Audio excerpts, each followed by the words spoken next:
Merhabalar değerli izleyenler. Bugün Erdem Özdemir abimizle beraberiz. Erdem Özdemir abimiz Uludağ Üniversitesi öğretim üyesi.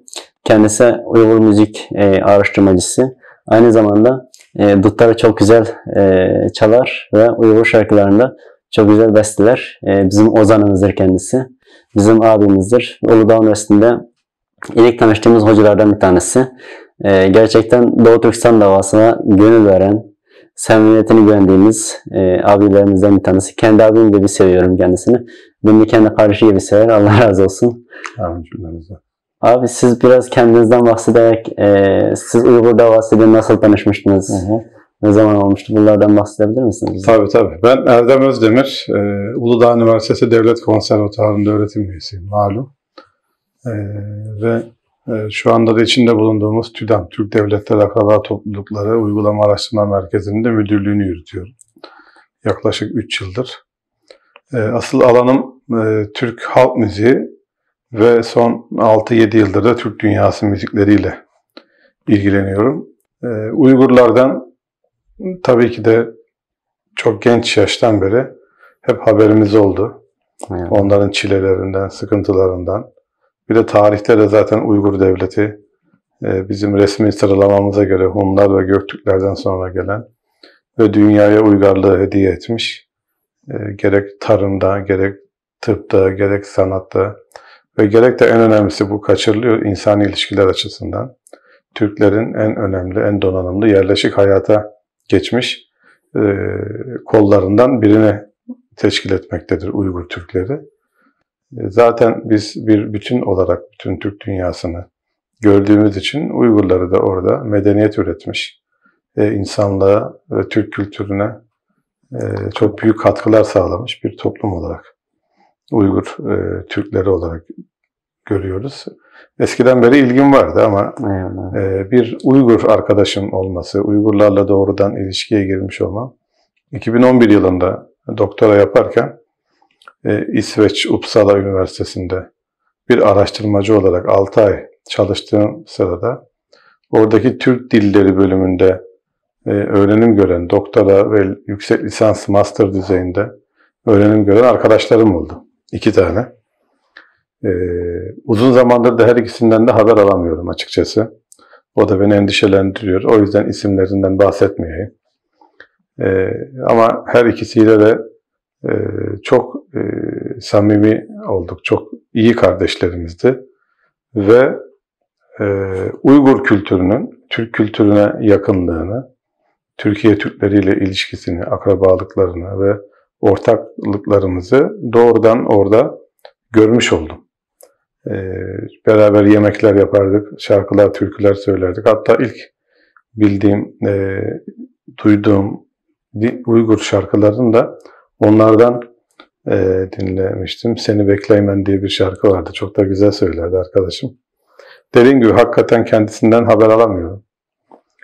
Çünkü o zamanlar bu kadar karışık değildi. Evet. Bir Uygurlar üzerinde Çin baskı ve zulmü hep vardı ama bugünkü kadar hiçbir zaman olmamıştı. Son 4 yıldır yaşadıklarımız kadar. Ve durumları nedir, ne yapıyorlar diye mail bile atmıyorum onlara.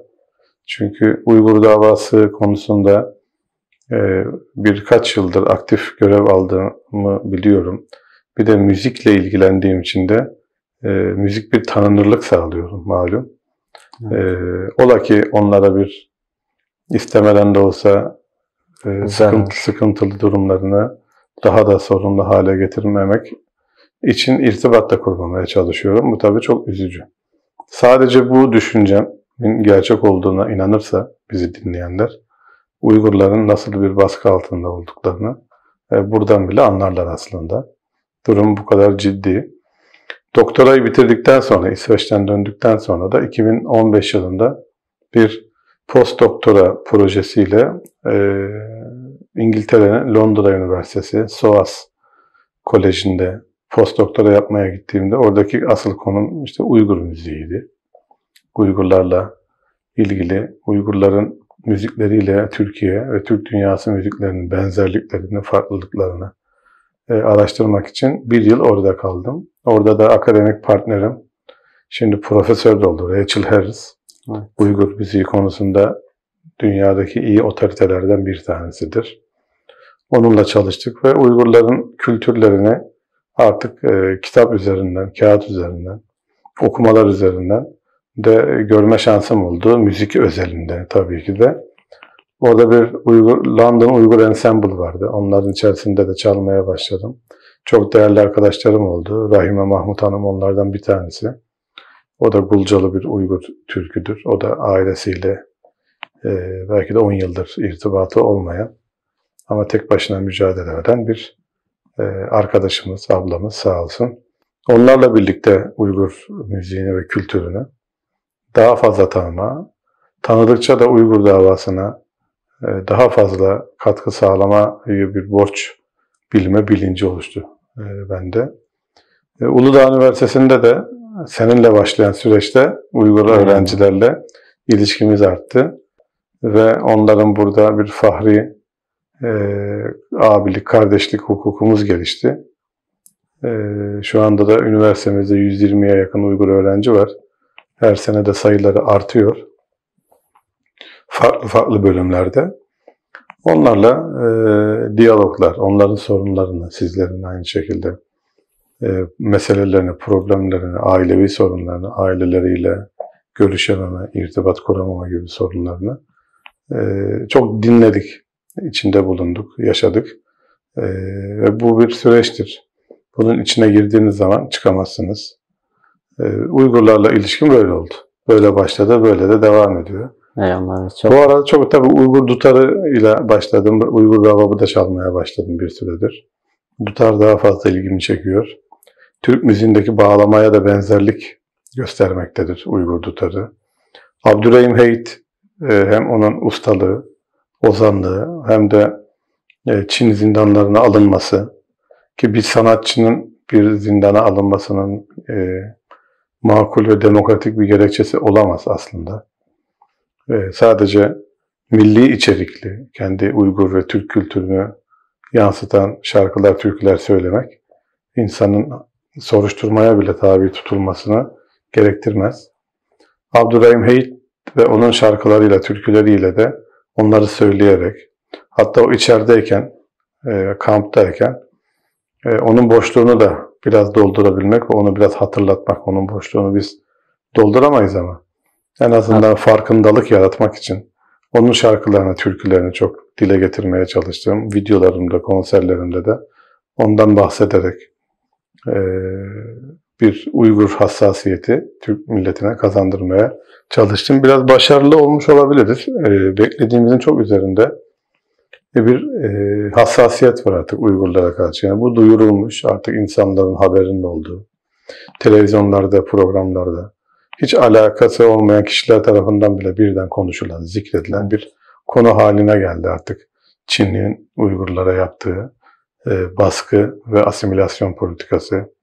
Tabii ki de bu bir etnik soykırımdır. Kültürel soykırımı da geçtik. Bir etnik soykırımdır. Milyonlarca insanın kampta tutulması, öğrencilerin, gençlerin aileleriyle görüşmelerinin önüne geçilmesi. Bu şu zamanda değil, dünyanın hiçbir zamanında, yani ilkel zamanlarda bile hoş karşılanacak, kabul edilebilecek bir durum değildir. Ondan dolayı da Uygurlarla ne kadar ilişki kurarsanız bu konunun o kadar içine giriyorsunuz ve dışına çıkmak da imkansız. Çok teşekkür ederiz abi. Bursa'da Uygur öğrenciler bayağı var. Uygur öğrencilerle tanıştınız, sohbet ettiniz. Söylemek istedikleriniz var mı öğrencilere mesela? Şunlara yapılması gerekiyor. Mesela. Hep söylüyoruz aslında konserlerde de, toplantılarda da. Ben Uygur öğrencilerin, Uygur gençlerinin ve bütün Uygur fertlerinin öncelikle yaptıkları işi iyi yapmalarını, hangi bölümlerde okuyorlarsa orada yüksek derecelerle mezun olmalarını onlara öneriyorum. Çünkü dünyada var olabilmek başarıyla olur. Başarının merkezinde de bilgi vardır, bilim vardır. Buralarda bir bilim yuvası. Ondan dolayı da öğrencilerimiz önce başarılı olmak zorundalar. Başarısız kitleler kendi seslerini duyurma konusunda da başarısız olurlar.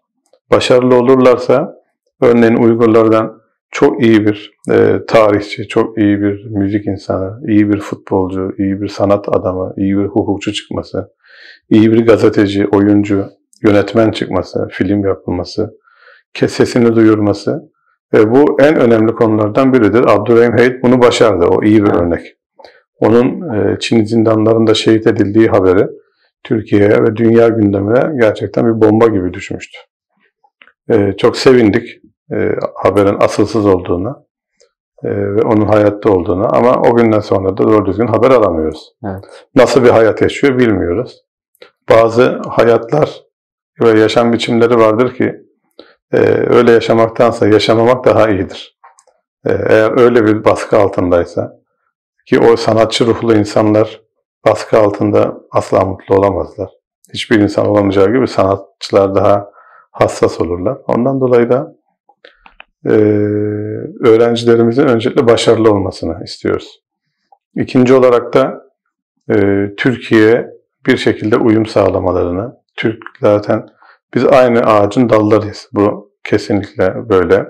Aramızda yani binlerce kilometre mesafe olsa bile, 1000 yıllık bir ayrılık olsa bile, işte dillerimiz arasındaki benzerlik, yemeklerimiz arasındaki benzerlik, benim de araştırdığım müziklerimiz arasındaki benzerlik, insani özelliklerimiz, iyiliklerimiz, hümanizmaya katkılarımız hep aynı. O yüzden Türkiye'deki entegrasyonları çok zor olmayacaktır. Sadece biraz konsantre olmaları gerekir. Kendilerini burada tanıtmaları, farklı insanlarla, sadece kendi içlerinde değil, diğer Türklerle, diğer toplumlarla yakın ilişki kurmaları, kendi hikayelerini, davalarını anlatabilme becerisi sağlayacaktır onlara. Buna ihtiyacımız var. En önemlisinden biri de buraya neden geldiklerini unutmamaları. Neden buradalar? Neden burada kaldılar? Neden gidemiyorlar? Annelerinden, babalarından neden haber alamıyorlar? Bu önemli. Yani bu onlara bir dava bilinci kazandırır. Davalarını unutmamaları gerekiyor. Pek çok aşama var davamızın önünde. Uygur davasında, Doğu Türkistan davasında. Onların şu anda bir tanesi oradaki insanları yaşatmak. Şu anda bunu istiyoruz aslında biz. Öncelikli olarak. İnsanların rahat insan gibi, kendi toprakları çünkü orası 2000 yıllık, 3000 yıllık Türk toprağında yaşıyorlar. Kendi ülkelerinde özgür olmalarını istiyoruz. Bugün özerk olarak geçen Doğu Türkistan aslında özerk bile değil. Aslında özerklik bile, özerklik kavramı bile Türk milletinin kişiliğiyle uyuşmayan bir kavramdır. Türk milleti her zaman bağımsız olmayı istemektedir. Çok kısa süreli işgallerde bile ya da kuvvetli işgallerde bile Türkler defalarca isyana kalkışmış ve bağımsız devletler kurmaya çalışmışlar. Nitekim 20. yüzyılın başında 2 tane Doğu Türkistan devleti kuruldu. Üçüncüsünün de çok rahat kurulacağını görüyoruz. Doğru bilinci taşırsak, birlik olursak, bilimden faydalanırsak ve Türklük şuuru, milli şuurdan, vatan sevgisinden vazgeçmezsek bu olacaktır. Bunun yani 3. devleti de inşallah kuracağız. Özerk Doğu Türkistan görüyorsunuz ki özerk değil yani. Özerk kalmıyor. Sözde. Evet, sözde bir özerklik var. Ama önceliğimiz kamptaki insanların bir kere serbest kalması. Onların hayatlarından şüphe eden yakınlarının artık onlardan şüphe etmemesi, emin olması. Bunu sağlamak için de en azından şu andaki eğitim şansı gören Türkiye Cumhuriyeti Devleti'nde ki devletimiz bu öğrencilere sahip çıkıyor çok fazlasıyla. Her ne kadar uluslararası siyasi konjonktürel yaklaşımlar göz önüne bulundurulduğunda bizi tatmin etmese de bazı durumlar, ama Türk Devleti ve Uygur Türklerinin burada yaşamasını, öğrencilerin burada eğitim görmesini bir şekilde sağlıyor. O yüzden ve bu önemli bir konu. Bu imkanlardan yararlanıp başarılı, davasına sahip, Uygur ahlakına, Türk ahlakına her zaman taşıyan ve sosyal ve de iyi insanlar olmalarını isterim öğrenci kardeşlerimin. Bunun yanında da tabii kendileri davalarını duyurabilecek çeşitli araçlara sahip olmaları gerekmektedir. Onların başında da kültür, sanat, görsel sanatlar, alanları ön plandadır. Bir şekilde Uygur kültürünü tanıtmak, Uygur kültürünü öne çıkarmak, Uygur davasını duyurabilmek konusunda yardımcı olabilecek meslekler edinmesi de gerekiyor. Bu bir stratejidir. Bunun için yine bilgiye ihtiyaç var. Bir kere Uygur öğrencilerimizin genel Türk tarihini çok iyi bilmesi gerekmektedir. Genel Türk tarihi içerisinde Türklerin ve dünya tarihi içerisinde Türklerin yerini, Türk tarihinde de Uygurların yerine gördükleri, anladıkları zaman kendilerinde yeni bir harekete başlayacak, yeni bir devlet kuracak, bağımsızlığını kazanacak ve hiç unutmayacak günlerin geleceğini düşünebilirler. Kendilerinde bununla ilgili güç bulurlar. Atatürk, Türkiye Cumhuriyeti'nin kurucusu da dediği gibi Türk gençleri atalarını tanıdıkça yeni başarılara imza atacak kudret bulurlar diyor. O yüzden Uygurlar da atalarını bilmeli. Sadece Kaşgarlı Mahmut'u bilmekle olmaz. O dünyaya mal olmuş bir isim, bir Türk. Doğru ama sadece o değil. Bütün Türk büyüklerini, Türk hareketlerini, Türklerin mücadelelerini, başta yakın dönemden Atatürk'ümüzden olmak üzere Osman Batur'dan başlamak kaydıyla İsa Yusuf Alptekin gibi abidevi şahsiyetleri bilmek kaydıyla bütün Türk tarihini bilmeleri gerekmektedir. Tabii gençsiniz, yani gençlikte burada bu kadar çile içerisinde her şeyi sadece bir dava gibi yaşayıp hayatınızı da böyle üstün mücadeleyle geçirmenizi beklemek belki biraz haksızlık olabilir. Ancak şu anda birliğe, çalışmaya ve doğru temsile her zamankinden daha çok ihtiyacımız var. Ama en başında başarılı olmak geliyor. Derslerini iyi çalışmaları lazım. Abi, Türkiye Türkleri olarak, yani Türkiye'de yaşayan Türkler ne yapabilir Doğu Türkistan davası ile ilgili? Çünkü benden çok soruyorlar ne yapabiliriz diye. Siz bir akademisyen olarak Doğu Türkistan davasını gönül veren bir abimiz olarak ne söylemek istersiniz? Şimdi Osmanlı Devleti'nin manevi kurucusu Şeyh Edebali der ki insanı yaşat ki devlet yaşasın. Önce insanı yaşatmak zorundayız. Türkiye Türkleri de bir kere Türklük iyiliktir diyoruz ya hep.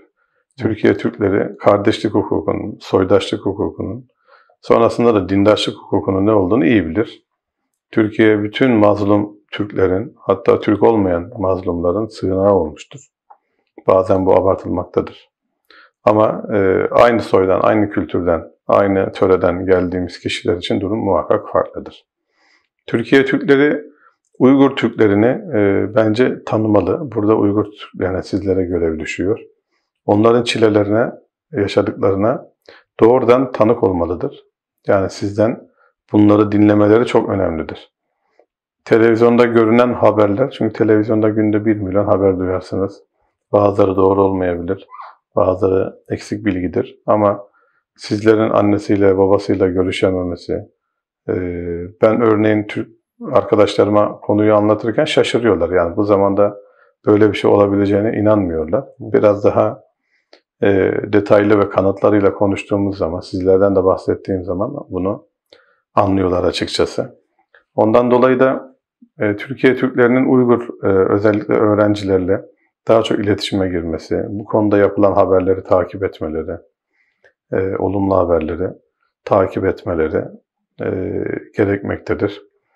Bir Türklük bilincine hepimizin ihtiyacı var. Bizim en büyük meselemiz bu. Bizler kendilerini yani Türk ya da Türk milliyetçisi ya da Türkçü olarak tanımlayan insanlarız.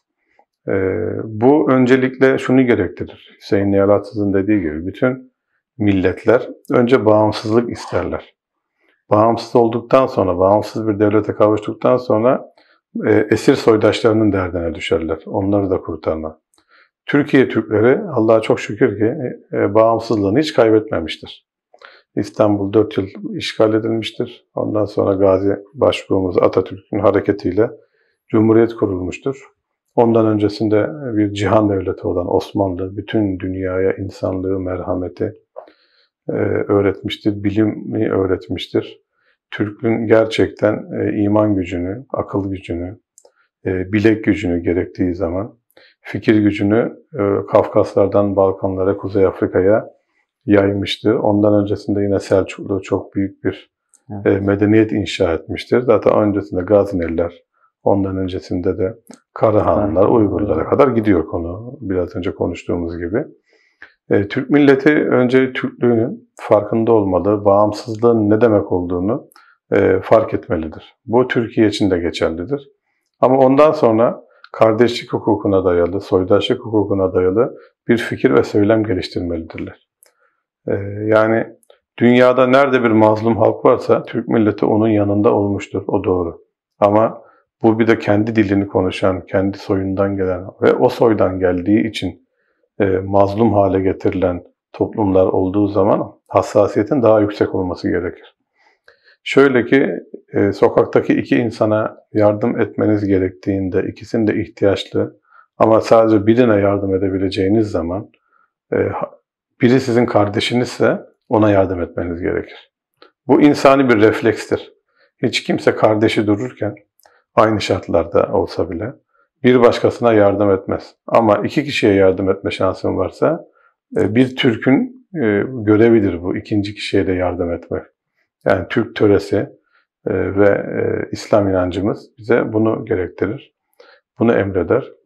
Eve lazım olan camiye haramdır derler. Bu ne demek? Evde bir şeye ihtiyaç varsa sen onu camiye götüremezsin. Kamuya götüremezsin. Evde ekmek yoksa tek ekmeği alıp da sokaklarda paylaşamazsın. Çünkü senin bir başkasına göstereceğin merhamet, senin kendi asıl sorumlu olduğun ailene karşı, kardeşlerine, evladına, eşine, annene, babana karşı sorumluluğunu ihmal edeceğin anlamına gelirse bu olmaz. Bu ne dinen kabul edilebilir, ne Türk töresinde böyle bir şey olabilir. Ama bölüşmek, paylaşmak, yani bir kişinin yediğiyle iki kişi doyar derler. Ekmeğini bölmek mümkündür. Onu bölebilirsin. Evinde bir köşesini insanlara belki ayırabilirsin geçici olarak. Yabancılardan bahsediyorum. Her şeyi, sırtındaki ceketini iki tane vardır, birini verirsin. O başka bir şey. Bölüşemeyeceğimiz bizim yegane şeyimiz vatanımızdır. Bir başkasıyla, Türk olmayanlarla. Bunu unutmamak lazım. Yani Türklük gerçekten bütün toplumlara, mazlumlara yardımcı olmayı gerektirir. Ancak kendi soydaşın, kendi dindaşın, hem soydaşın hem dindaşın olduğu zaman, hem aynı kültürden, aynı soydan geldiğin zaman sorumluluğun çok daha fazla artar. Bunu unutmamak lazım. Yani bizim bağımsız Türkiye Türkleri olarak bağımsız olmayan, bağımlı olan, işgal altında olan, ezilen Türk yurtlarına karşı bir gönül borcumuz vardır. Bunun başında da Doğu Türkistan gelir. Çünkü bizler de oradan gelmişiz. Atalarımızın hala orada nal sesleri, şarkı türkü sesleri gökte hala sedası vardır. Bunları unutmamak lazım. Güneşin doğduğu topraklar bugün üzerine bir gölge çökmüş durumdadır. Türk milleti Doğu Türkistan davasını unutmamalıdır. En başta bu gelmektedir. Çünkü en büyük zulüm şu anda Doğu Türkistan'da gerçekleşmektedir. Sadece Türk dünyasında değil, dünyanın en büyük zulmü şu anda orada gerçekleşmektedir. Yani bunun için de Türk olmaya da gerek yok. İnsanlık hukuku da Doğu Türkistan davasına yardım etmeyi, düşünmeyi ve bu konuda yaptırımlar uygulatmayı gerekli görmektedir. İnsan olmak istiyorsak, insan empati kurabilen tek canlıdır. Hayvanlarda empati yoktur, insanlarda vardır. Ve insanlar bir düşünsün bakalım, yani annesi babası orada kampta tutulurken, insanların annesinden, babasından, evladından bile haber alamazken, bir düşmanın, bir zalimin elinde ne yaptığını bilemezken insan nasıl yaşayabilir, nasıl rahat olabilir? O insandan nasıl bir normal vatandaş, normal insan davranışı beklenebilir?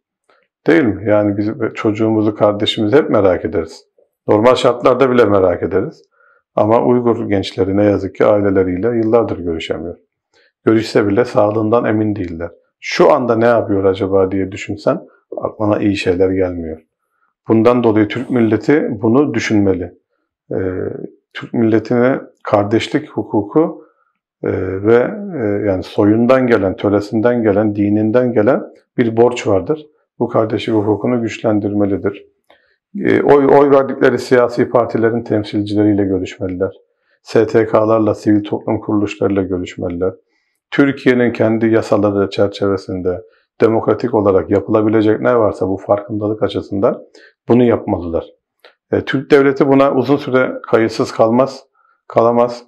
Zaten sizlere, Uygur öğrencilere, buradaki Uygurlara artık vatandaşlık da verilmeye başlandı. Bunun tamamlanmasını istiyoruz. Daha fazla olmasını da arzu ediyoruz. Olacaktır da. Türk devleti büyüktür. Hepsine de muktedirdir. Bunun yapılmasına gönlümüzden geçiyor. Devletimizin bu konuda inisiyatif olarak Türk dünyasına, İslam dünyasına önderlik etmiş 1000 yıldır büyük bir devlet olarak Türk devleti bunu yapabilir. Ve Uygur Türklerine zulüm uygulayan Çin devletine, ÇKP yönetimine biz savaş açılsın demiyoruz zaten. Savaş bu zamanın her zamanın belki geçerli unsuru ama derdimiz bu değil. Derdimiz sadece diplomatik baskı yapmak, diplomatik baskı kurmak, belki ticari anlamda bazı yaptırımlar getirmek. Ki Çin ticarette dışa çok bağımlı bir ülkedir ve dış ticaret hacmi daralırsa artık kendi iç buhranları başlar. Tabii ki de Çin devletinin hiçbir durumu bizi ilgilendirmiyor. Yani ne yaparlarsa yapsınlar, ne halleri varsa görebilir ama bizim orada kardeşlerimiz var. Kardeşlerimizle biz Türk'üz, Müslümanız, insanız. Onlar da öyle, Uygur Türkleri de öyle. Biz bu yapılanlardan, en azından duyduklarımızdan rahatsızız. Buna ya açıklama yapın demeli. Ya biz bağımsız denetçiler göndereceğiz. İstedikleri yere girebilecek, istedikleri an denetim yapabilecek bir mekanizma, bir ekip göndereceğiz. Bundan haberimiz olsun demeli. Ya da buna benzer diplomasi diliyle yaptırılabilecek ne varsa bunun yapılmasını dileriz.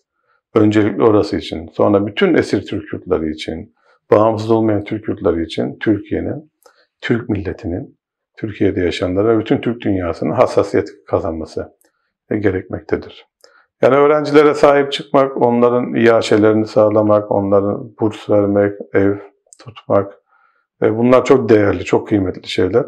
En azından anne baba hasretiyle, vatan hasretiyle uğraşan çocuklar bir de burada açlık, sefalet çekmesin. Türk milletine zaten bu hiç yakışmaz. Ama bunun haricinde de bu sorunun kökten çözümü açısından fikir üretilmesi gerekmektedir. Bunu da dediğim gibi STK'larla, siyasi partilere, herkes kendi siyasi partisine bunu duyurarak, baskı yaparak, devletimizden, yönetim kadrolarımızdan bunları uygun yolla, demokratik yollarla isteyerek bu farkındalığın yaratılması gerekiyor. Türk milletine böyle bir görev düşüyor. Uygur Türklerin şu an yaşadıklarının hepsi soykırım olarak tanımlanması gerekirken ve devletler susabiliyor. Mesela Türkiye Cumhuriyeti başta olmak üzere çoğu devlet susabiliyor ve Uygur Türkleri bu suskunluktan rahatsız gerçekten. Türkiye'deki Uygur Türkler olsun veya dünyadaki Uygur Türkler olsun. Özellikle Türkiye'nin. Çünkü Türkiye'den beklentimiz çok büyük Doğu Türkistan konusunda. Bu konu üzerinde Uygur Türklerin söylemek istedikleriniz var mı yani?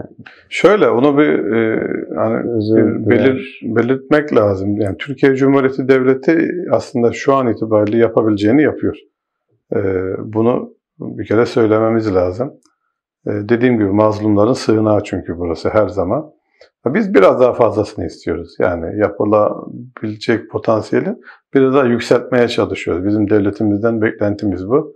Yoksa devletimiz hiçbir zaman olaya uzak kalamaz, tarafsız, bağımsız kalamaz. Biz Türklerle ilgili her zaman bir tarafız. Bunun böyle görülmesi lazım. Bazı tabii ben bir devlet adamı değilim. Bir devlette görevli olmakla birlikte devlet yöneticisi değilim. Bazı uluslararası ilişkiler, siyasi, konjektürel sorunlar olabilir. Hassasiyetler olabilir. Ama bunları da gözeterek bir Türk refleksi, Türk davranışı, bir Müslüman davranışı ortaya koyulması konusunda daha fazla görev almasını isteriz. Yoksa Türkiye aslında şu anda bir şey yapmıyor değil. Dediğim gibi yani Uygur öğrencilerin burada rahat bir şekilde yaşaması, bir kaygı taşımadan pek çoğunun da artık vatandaşlığa geçmesi zaten Türk devletinin feraseti. Değil mi? Yani Mısır'dan buraya gelen öğrencilerimiz var. Çünkü Mısır iade kararı almıştı. O öğrencilerin Türkiye'ye gelmesi, getirilmesi bile bir mesele. Yani devlet bunu ancak istediği takdirde bu olabilir. Başka türlü olmaz. Bugün yüz binlerce Afgan sınırı geçip geliyor değil mi? Biz aslında bundan mutlu değiliz. Ülkemizde böyle kontrolsüz, yani taramadan, aramadan, hasta mıdır, değil midir, nereye gidiyor, nerede kalacak, kriminal biri midir bilmeden bu kadar kişilerin alınmasını istemiyoruz. Ama bu sonuçta devletin gözetiminde oluyor. Yani devlet buna muhtedirdir, devlet güçlüdür. İstediğini alır, istemediğini almaz. Ve Uygur öğrencilerin de Türkiye'ye gelmesi konusunda devlet inisiyatif göstermiştir. Bu kesin, başka türlü girilemez. Dünyada bir Uygur diasporası var, biliyorsunuz, evet. Güçlü. Pek çok devlet de onlara sahip çıkıyor. O anlamlı. Yani bugün Avrupa merkezi başta olmak üzere, Münih'te kurulan, merkezi Münih'te olan Dünya Uygur Kurultayı başta olmak üzere, Avustralya'da, Avrupa'nın çeşitli ülkelerinde, Amerika Birleşik Devletleri'nde Uygur hareketliliği var. Türkiye'de de aynı şekilde. Bir bütünlük de var aralarında. İyi bir iletişim var, güzel. Tabii bu yapıların güçlendirilmesi gerekiyor. Ve onların hepsi, ben tanıdıklarımın hepsi bir Türkiye hayranı. Yani onlar, bütün tanıdığımız Uygurlar yurt dışında, yurt içinde kendi vatanları kadar Türkiye'yi de seviyorlar. Evet. Pek çoğunun da zaten yolu Türkiye'den geçmiş. Ya burada okumuşlar, çalışmışlar, yaşamışlar. Türkiye ile ilgili duyguları, gönülleri hep ferah olsun. Türkiye, Türkleri hep onların yanında. Daha fazla yapılacak şeyler her zaman vardır. Onlar da inşallah çok zaman geçmeden, vakitte çok geç olmadan, Uygurlar daha fazla orada kıyıma uğramadan güzel çalışmalar, güzel etkili hareketler yapılır diye umuyoruz. İnşallah. Söylemek istedikleriniz var mı abi? Bütün Türkler için geçerli bu. Bizim fikir önderlerimizden Ziya Gökalp der ya, vatan ne Türkiye'dir Türklere ne Türkistan, vatan büyük ve müebbet bir ülkedir Turan. Yani Turan dediğimiz Türk Birliği, Türklerin kendi aralarında ilişkilerin geliştiği, ortak bir alfabe, ortak bir dil oluşturduğu, aynı dilin kollarını konuşuyoruz ama yabancılaşmalarımız çok fazla. Evet. Bir Türk dünyası hayal ediyoruz. Ticari ilişkilerin olduğu, gümrük birliklerinin yaşandığı, Avrupa Birliği gibi, zamanında kurulan Arap Birliği gibi, yani Varşova Paktı gibi insanların askeri anlamda, ekonomik, kültürel, sosyal anlamda ilişkilerin artacağı, Türklerin birbirlerini tanıyacağı, birbirinin dertlerinden haberdar olacağı bir Türk Birliği'nin olmasını istiyoruz. Bütün Türklerin, Türkiye Türklerinin ve diğer Türklerin, dış Türklerin hepsinin bu bilince sahip olmasını isteriz. Kardeşlik hukukunu her zaman ön plana çıkarılmasını isteriz. Biz 300 milyon Türk birbiri için inisiyatif alabilecek, birbiri için karar verebilecek insanlar haline gelirsek bize hiçbir yapı ezemez, soykırıma maruz bırakamaz. 40 sene önce Karabağ'da Ermeni işgaliyle şehit edilen binin üzerinde insan ve yerlerinden göç ettirilen milyonlarca insanı yaşadığı dramlar yaşanmaz. Türk Birliği kurulursa, Türkler birlik olursa Karabağ'da geçen sene olduğu gibi olur. Hemen Azerbaycan müdahale eder. Türkiye'de biz nasıl istiyorlarsa öyle destek veririz demesi lazım. Türk olanla Türk olmayanı uluslararası arenada, devlet ilişkilerinde, sosyal ilişkilerde, kültürel ilişkilerde tabii ki de ayrı yere koymamız lazım. Hiç kimsenin ırkından, soyundan dolayı bir küçük duruma düşmemesi, kendini kötü hissetmemesi bizim temennimizdir.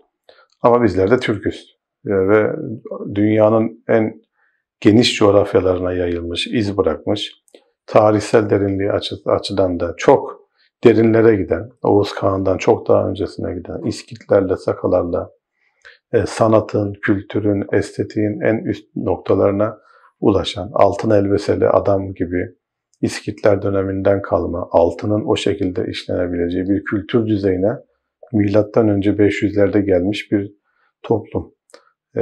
Bunları unutmamak lazım. Bizler öyle bir kabile yaşantısı içinde hiç olmadık. Her zaman bizim töremiz vardı. Her zaman töreyi uygulayan bir beye, bir Hakan'a bağlıydık. Hakan da töreye bağlıydı. Türklerin bağlı olduğu Türk töresine, yönetim biçimine, yazılmamış bir anayasaya Türkler kadar, yönetilen kadar yöneten de bağlıydı. Hep bir söz söylenir ya, töre konuşunca han susar derler. Doğru. Bizde bugün töremiz, kültürümüz, dinimiz, yaşam biçimimiz, müziğimiz, sanatımız, folklorumuz, bunların hepsiyle biz büyük bir Türk milletiyiz. Birbirine yakınlığını biliyoruz. Bunlara sahip çıkılması, bu birliktelik üzerinden hareket edilmesi ve kendi soydaşlarına öncelikle ve dindaşlarına, hem soydaş hem dindaşlık olduğu zaman daha da bağlılık içerir. Ama tabii ki de mazlum olan bütün de insanlara karşı duyarlılığımızı, Türk milletini kaybetmemesi gerekiyor. Bir gün Türklerin bir araya gelip birbirlerinin dertleriyle bu kadar böyle dertlenmesi, birbirlerinin mutluluklarına adeta kendileri sevinmiş gibi sevinmeli. Nasıl ki biz Şuşa'yı aldığımızda, Karabağ aldığımızda burada mehter çaldırdık. Bunların her birinin bütün ülkeler için, bütün Türk dünyası için geçerli olduğu güne inanmak lazım. Bizler ölüp gideriz ama arkamızda çocuklarımız, torunlarımıza bize bırakılan gibi özgür bir ülke bırakılması lazım. Bize bırakılmadıysa da Doğu Türkistan'daki gibi onu özgür hale getirip çocuklarımızın da hareket etmesini sağlamamız lazım. Özbekistan'da da, Kazakistan'da da, Kırgızistan'da da, her yerde bu geçerli. Yine Güney Türkistan'da, Afganistan'ın Türk bölgelerinde, Kerkük'te, Musul'da, Süleymaniye'de, Balkanlar'da, Batı Trakya'da sayabileceğimiz onlarca devlette Türkler öbek öbek yaşamaktadırlar. Onların derdi de bizim derdimiz olmalı. Öyle olursa kimse ne Doğu Türkistan'da, ne Karabağ'da, ne bir başka bir yerde Türklere zulmedemez. Güçlü oluruz. Bir olalım, diri olalım, iri olalım diyor ya Hacı Bektaş Veli. Bunlara inanmak lazım. Doğu Türkistan'ın bir gün gerçekten özgür olacağına inanmamız gerekiyor. Orada bu toplantıları orada yapacağımız, sevda türküleri söyleyeceğimiz, ailelerimizle güzel güzel meşrepler kuracağımız, orada da nakşalar okuyacağımız, lağmen yiyeceğimiz hep birlikte güzel günlerin olacağına inanmamız gerekiyor. Gök bayrak bir gün göklerde çekilecektir. Ben buna inanıyorum. Atatürk de ölmeden önce diyor ya, Türk Birliği'nin bir gün kurulacağına inanıyorum. Gözlerimi bu hayalin ışığıyla yumacağım. Ben zamanında kurulmasa bile diyor. O da buna inanıyordu.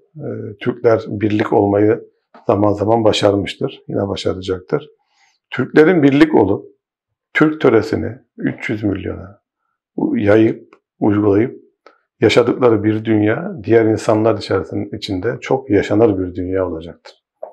Çünkü Türkler merhametlidir, iyidir, kültüründe vardır. Komşusu açken tok yatamaz. Bu bir dini söylemdir. Peygamber Efendimizin hadisidir. Ama buna en güzel uyanlar her zaman Türkler olmuştur. Her zaman ekmeğini bölmüştür. Yardımcı olmuştur. Kendisini mağdur edecek kadar olmuştur zaman zaman. Ama şu anda dünyanın kanayan yarası Doğu Türkistan. Bütün Türk milletini ve bütün insanlığı, bütün İslam alemini de bu probleme, bu yaraya bir derman olmaya, bu konuda en azından fikir üretmeye, en azından bununla ilgili bir paylaşım yapmaya davet ediyorum. Çok sağ olun abi.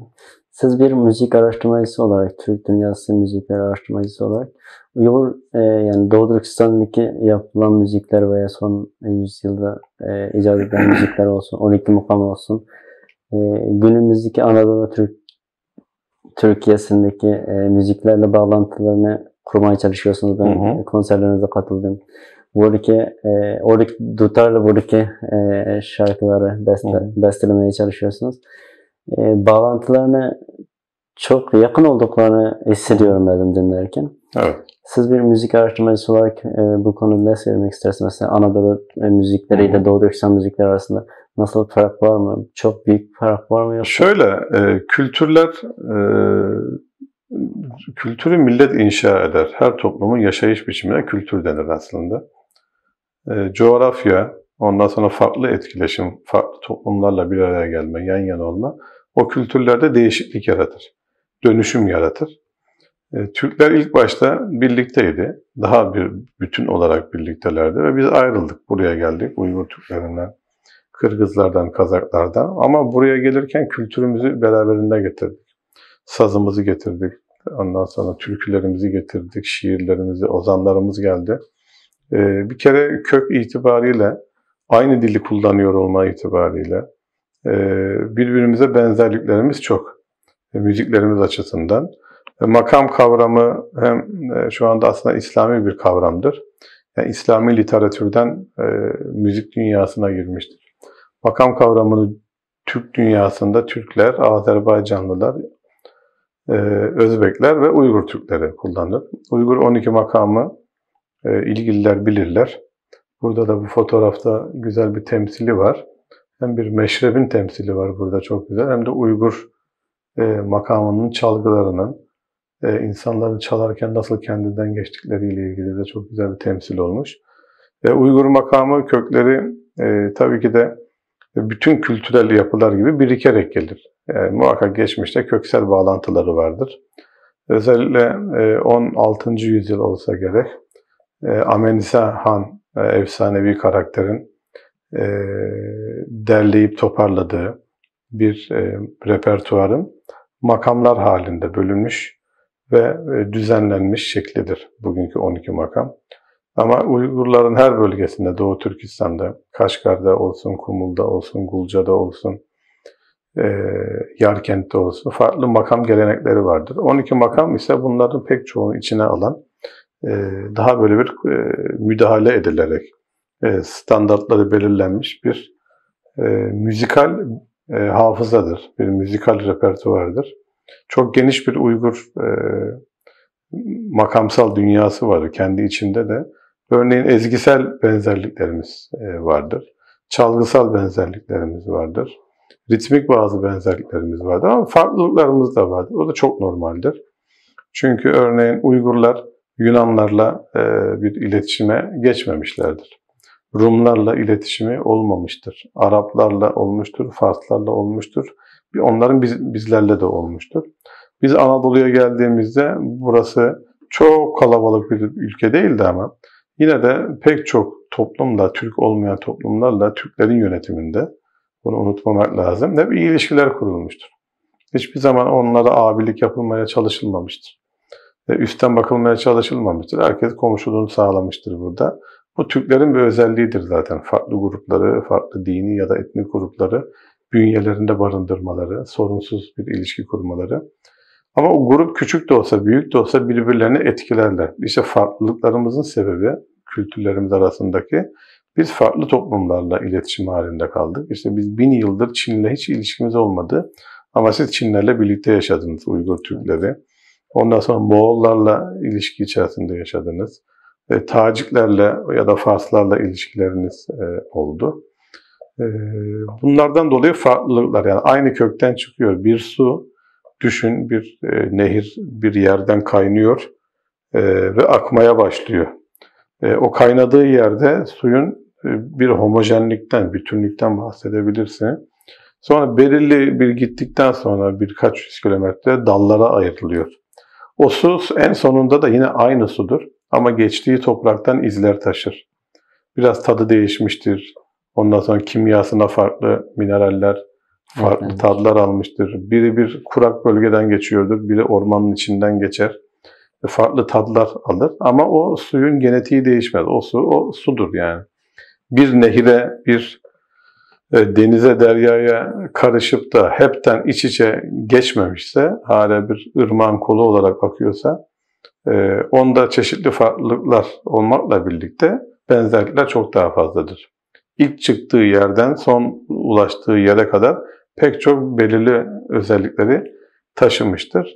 Türklere de böyle bakabiliriz. Bizim gerçekten bir Ötüken dersek bizim efsanevi türeyiş noktamıza, oradan çıktıktan sonra, Ergenekon'dan çıktıktan sonra pek çok toplumla iletişimimiz olmuş. Farklı yerlere gitmişiz. Hazar'ın kuzeyinden Orta Avrupa'ya inmişiz. Orta Asya'ya, Orta Doğu'ya, Hindistan'a, Kuzey Afrika'ya kadar gitmişiz. Anadolu'ya gelmişiz. Farklılıklarımız normal. Uygurlarla Türkler arasında bu kadar zaman ve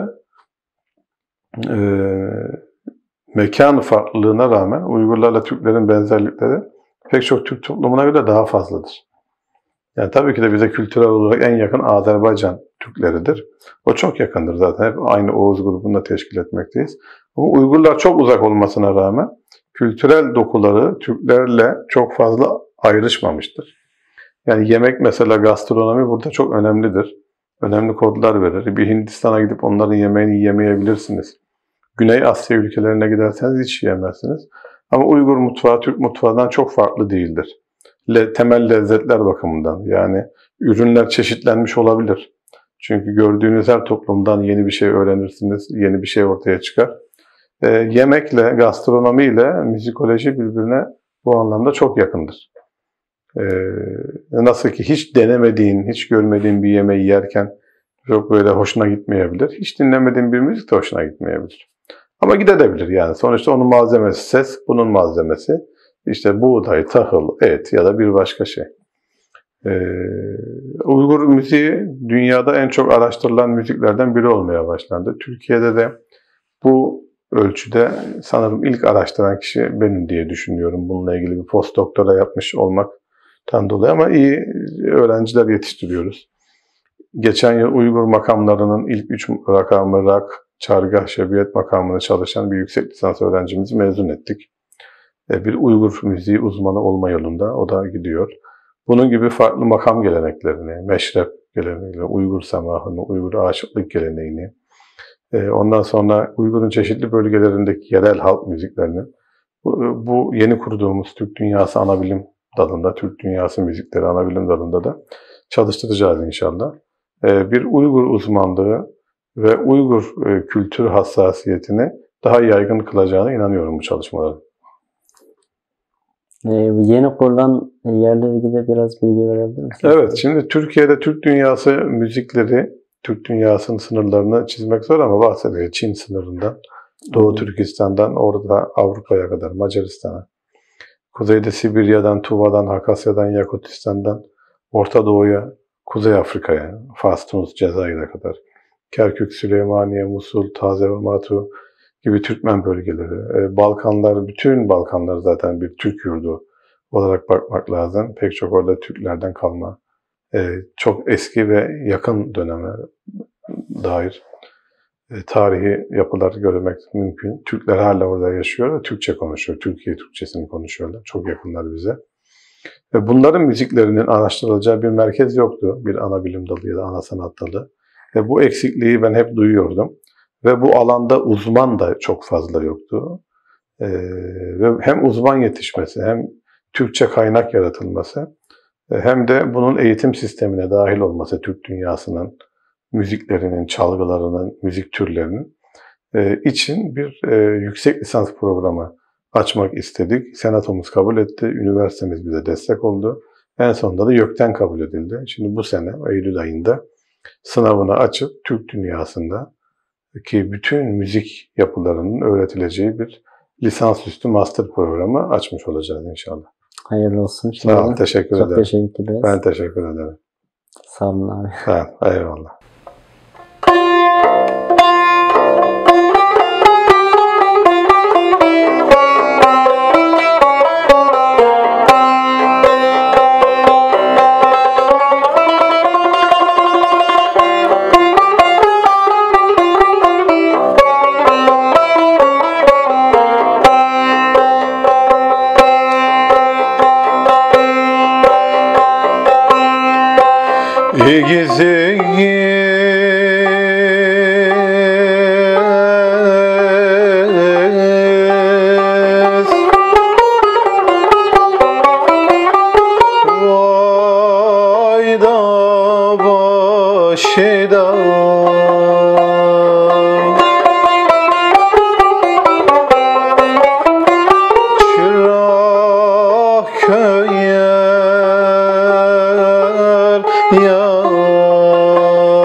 Yar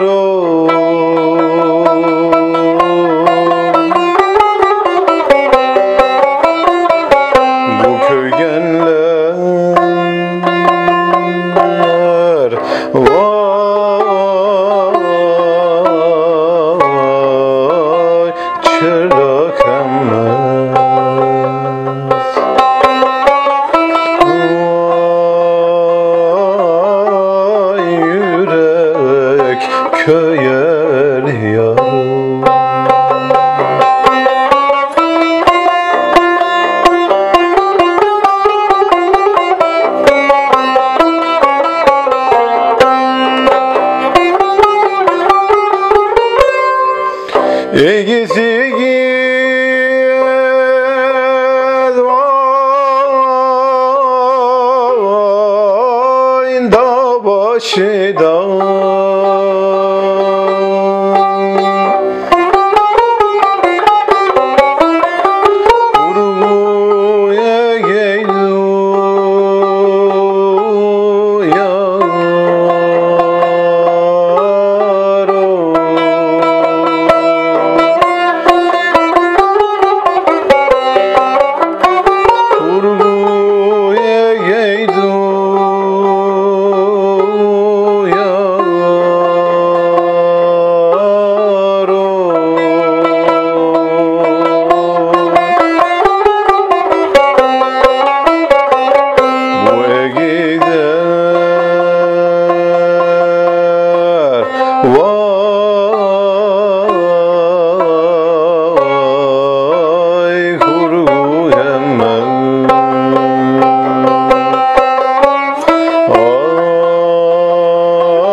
Bir tane güldüm da deymin tane buldum.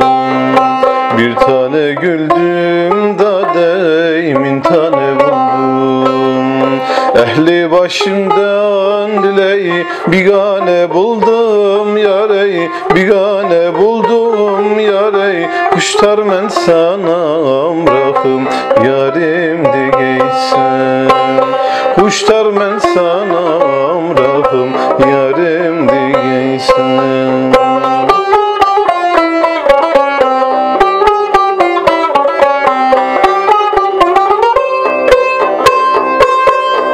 Sende kızıl gül dadey her cayda olmaz. Sende kızıl gül dadey her cayda olmaz. Her çayda bolsa ley senin ceb olmaz dadey, menin ceb olmaz dadey. Kuşlar men sana amrahım yarim digeysen. Kuşlar men sana amrahım vay yarim digeysem ya.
Seher körgen çık gözüm sultanı. Dedim sultan mı sen? O dedi yak ya. Gözler yalkın, kolları hınırı. Dedim sultan mı sen? O dedi yak ya. Dedim ismin men? Dedi Ayhan'dır. Dedim yurdun kayar. Dedi Turpan'dır. Dedim başındaki dedi hicrandır. Dedim hayran mı sen? O dedi